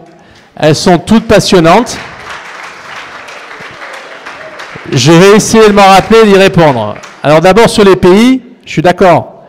J'ai juste dit que c'était une convention humaine. Je n'ai pas dit qu'elle n'était pas importante. Mais j'ai dit que c'est une convention humaine. Le jour où l'humain disparaît, il n'y a plus de pays. Après, que pour l'humain, ça soit important, d'accord, les frontières sont très bougeantes si vous regardez sur 500 ans. Hein. Nice a été italien à une époque, ne l'est pas aujourd'hui. L'Alsace-Lorraine a été allemande, etc. Donc, ça dépend quand est-ce que vous prenez la photo. Mais on est d'accord. Et c'est des unités de religion, c'est des unités de langue, c'est des unités de culture, on est d'accord. Bon. Ceci dit, je vous encourage, il y avait un professeur d'histoire, ça aussi c'est intéressant, un professeur d'histoire qui avait écrit un bouquin en 1970. Le monsieur est mort, le bouquin était manuscrit dans son grenier, son petit-fils l'a retrouvé, il l'a publié. Et il dit, nous sommes des sans-mêlés. Alors, j'ai essayé de comprendre ce que ça veut dire, j'ai lu le bouquin. Et il explique que la France, de par sa position géographique, est un carrefour de l'Europe. Et si vous regardez l'histoire de l'Europe, vous comprendrez ce que je veux dire. Entre les Wisigoths qui sont montés du Nord, les Huns qui descendaient d'Allemagne, les Normands, les Vikings, etc. Quand vous regardez le patrimoine génétique d'un Français, il n'y a rien de plus mélangé. Donc après, on peut dire ce qu'on veut, mais génétiquement, on est à la confluence de l'Europe. Et le patrimoine génétique des Français, c'est un sans mêlé de plusieurs cultures, de différentes migrations et conflits historiques sur 500 ans. Je refais la parenthèse. Sur l'espace, alors il y a deux questions. Sur l'espace, c'est pas que de l'intelligence collective, c'est aussi de la collaboration entre nations, entre puissances, etc., de y aller. Moi, je crois, je sais pas si j'ai une réponse, dans le sens où je crois qu'il y a la seule limite, c'est la limite biologique ou physique. Voilà. Je crois que la seule limite, c'est la limite biologique ou physique. C'est pour ça que dans les mondes virtuels, j'ai aussi une lecture un peu plus temporisée que d'autres, parce que je pense qu'il y a une vraie réalité physique et biologique. Mais à partir de là, on peut faire plein de choses. Donc la conquête de Mars, elle arrivera un jour. On ira sur Mars et on collaborera sur Mars et on ira sur Mars. Il n'y a aucun doute là-dessus. La question, c'est est-ce qu'on peut sortir du système solaire, si j'entends ce qui est dit. Est-ce qu'on peut sortir en congélant des corps ou des spermatozoïdes, envoyer des ovules, imaginer des trucs. Je ne sais pas jusqu'où l'intelligence humaine pourrait aller, mais je ne crois pas qu'il y ait autant de limites que ça, si ce n'est les limites, la vitesse de la lumière possiblement, les limites biologiques, voilà, biologiques. Le deuxième sujet qui est intéressant, c'est sur les crises énergétiques. Je vous invite à ne pas être trop conformiste. Alors là, je ne détiens aucune vérité, mais je vous donne quand même ce que je crois. De l'eau, il y en a beaucoup de l'eau. Il y en a beaucoup de l'eau. Il y a deux problèmes avec l'eau. Le problème numéro un, c'est qu'elle ne tombe pas au bon endroit, ou elle ne tombe pas de manière répartie. Si vous allez en Patagonie, vous allez au Sahara, vous verrez qu'il n'y a pas la même quantité d'eau. Mais vous êtes en Patagonie, il n'y a pas de sujet d'eau. Hein. Le deuxième truc, c'est que la planète, elle s'appelle bleue parce qu'il y a beaucoup d'eau de mer. Alors on sait dessaler l'eau de mer. Donc de l'eau, il y en a, on sait la dessaler. Le problème de dessaler l'eau de mer, c'est que ça consomme beaucoup d'énergie. Donc on translate le problème énergétique. Et il y a un troisième problème, alors je vais répondre au problème énergétique. Le problème énergétique, c'est on a le soleil quand même. Et le soleil, il carbure. Ce qu'on n'a pas, c'est la technologie pour aller capturer l'énergie solaire, la stocker et la distribuer. Moi, je veux croire. Alors, Bill Gates a écrit un bouquin fabuleux là-dessus, et il dit qu'on ne sait pas faire. Il dit que pour vivre d'énergie solaire, il faudrait que 30% de la planète soit couverte de plaques solaires, parce que le rendement n'est pas bon. Mais c'est le rendement d'aujourd'hui, en 2023. Enfin, il y a 50 ans, on n'allait pas sur la Lune, et puis il y a 100 ans, on était en tongs, en train de se foutre sur la figure dans les contrées du Nord. Donc moi, je veux croire que dans 200 ans, on aura peut-être trouvé un système, soit sur la Lune, de mettre des plaques solaires, mais le problème, c'est les météorites, etc. Mais on aura trouvé un système peut-être, enfin j'espère en tous les cas, de sortir vers le haut avec la technologie qui ira capturer l'énergie solaire. Et l'énergie solaire, il y en a pour 5 millions d'années, donc on a le temps là. On n'est pas prêt. Et donc ça résume à une chose, c'est la pollution. Parce que la pollution, c'est problématique, les microplastiques, le CO2, tout ça. Donc, moi, quand je vois l'eau, l'énergie et les pollutions, je considère que la problématique numéro 1 pour la planète, c'est la pollution.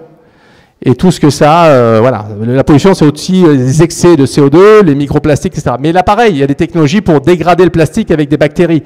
Donc je veux croire à l'intelligence humaine, je veux croire qu'on trouvera des solutions en sortant vers le haut, mais on joue contre la montre, et donc est-ce que la technologie nous sauvera avant que nos comportements nous tuent?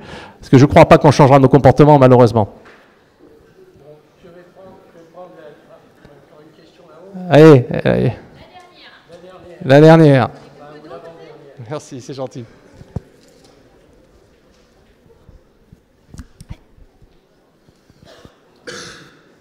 Bonjour. Du coup, pour conclure, quel regard vous portez sur l'avenir? Est-ce que vous êtes optimiste ou pessimiste?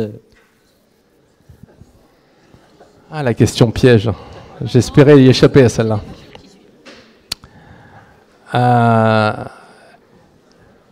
Alors, je vais répondre avec ce que je vous ai dit dans ma conf. À quelle échelle de temps? Donc, et c'est difficile de répondre, ça dépend quels critères on mettrait comme étant positif ou pas positif du point de vue de où on se place. Bon, je vais répondre. La réponse rapide, c'est je suis rationnellement optimiste. Ça, c'est la réponse rapide. On passera par des crises et des périodes très difficiles. À court terme, je ne suis pas très optimiste. À court terme, je ne suis pas très optimiste. Je veux croire que les tendances de fond dont je vous ai parlé prévaleront à moyen long terme. Étant vétérinaire et trouvant que Darwin avait quand même compris pas mal de choses, je me suis toujours demandé depuis que j'ai 5, 6 ans ou 10 ans, mais pourquoi l'homme serait-il à la fin de l'évolution darwinienne? Pourquoi après le singe il y a l'homme et après l'homme il n'y a plus rien? Et pourquoi s'il n'y aurait pas quelque chose de plus après l'homme? Donc je ne suis pas un transhumaniste, tout ça, je n'ai pas de connaissances là-dessus. Mais je ne crois pas que malheureusement l'homme sera la dernière espèce qui colonisera l'univers ou la planète. Voilà, mais on a du temps, hein, on a du temps. Donc je ne sais pas si c'est bien ou pas bien.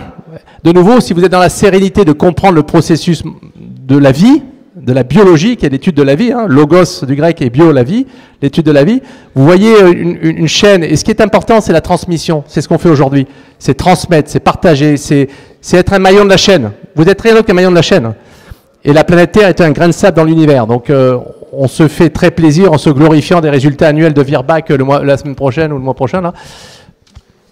Ça n'a rien à l'échelle mondiale de la vie. Donc je veux être rationnellement optimiste, à court terme je ne suis pas trop. La testostérone des mâles vieux comme on est nous, blancs et tout ça, ne fait pas de bien, malheureusement, et il y en a trop, mais c'est comme ça. Et donc, il faut accepter les crises. Il y aura des opportunités dans les crises, et je suis sûr que l'espèce humaine prévalera et fera quelque chose d'intelligent pour nous tirer vers le haut. Voilà. Allez-y, allez, à vous.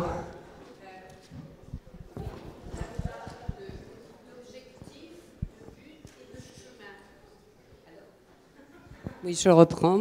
Vous avez parlé d'objectifs de chemin, mais ça, c'était dans le monde professionnel. Donc, vous avez dit que le chemin n'était pas important, que c'était l'objectif et le but qui comptaient. Or, dans la vie, c'est exactement le contraire, parce que vous venez de nous parler tout le long du chemin à suivre, parce que le but, on le connaît. Hein, et si je reprends Montaigne, l'objectif de notre carrière, c'est la mort. Donc je risque de plomber l'ambiance. Non, vous ne plombez pas l'ambiance. Vous m'aidez dans ma conférence principale qui était de dire le monde n'est pas binaire. Et si vous regardez la première slide après les deux petites vidéos, il est écrit arrêtez d'utiliser des ou et utilisez des et. Donc je me suis peut-être mal exprimé d'ailleurs dans le point de vue professionnel parce que je n'ai pas dit le chemin n'est pas important. J'ai dit que malheureusement le chemin n'était pas prédictible et quand vous fixez un objectif, les éléments extérieurs vont vous perturber. Je prends juste l'an dernier. L'an dernier, on a fait un budget avec des objectifs pour Virbac au mois d'octobre-novembre. Le 24 février, la guerre se déclare. Les aliments, les huiles, les ingrédients qui rentrent dans la formule du pet food de Virbac, ça fait plus 30, plus 40%. Vous imaginez bien que les objectifs définis avant, c'était inatteignable dans le nouvel environnement. Donc ce que je disais, c'est que le chemin, malheureusement, il n'est jamais comme on le prédit, qu'on le prévoit. Donc, ne vous préoccupez pas trop du chemin, non pas qu'il n'est pas important, bien sûr qu'il est important, mais il ne sera jamais comme vous pensez qu'il était au départ. Et donc, c'est l'objectif qu'il faut garder en tête. Voilà. Dans la vie, c'est pareil, on m'a demandé qu'est-ce que c'était qu'une bonne stratégie. Ben, en fait, une bonne stratégie, je vais vous dire, c'est regarder derrière ce qui a marché, et puis vous refaites le film. Parce qu'à l'avant, vous ne savez jamais ce qui va marcher, le monde est tellement imprévisible. Donc c'est là où je crois qu'on se retrouve en disant, dans ce monde complexe, le chemin est très important, mais il est fait d'étapes successives, et c'est la capacité à se projeter suffisamment loin pour ne pas fermer trop de portes, et de faire pas à pas, un chemin qui vous rendra heureux. Et c'est la seule chose que je vous souhaite, pour terminer, c'est que vous soyez vous-même, mais que vous cherchiez le chemin du bonheur dans la durée. J'avais écrit une mission pour moi, pour mes enfants, sur un tableau il y a 15 ans. J'aurais souhaité, et je crois que j'ai à peu près réussi pour l'instant, une chose qui se résumait à 3 mots, c'est que mes enfants soient des hommes, hommes ou femmes, mais moi j'ai 3 garçons, des hommes bons, justes et heureux. Voilà. Et donc je vous souhaite la même chose, que vous soyez des personnes bonnes, justes et heureuses, et que vous régaliez dans votre vie. Voilà. Merci. Merci.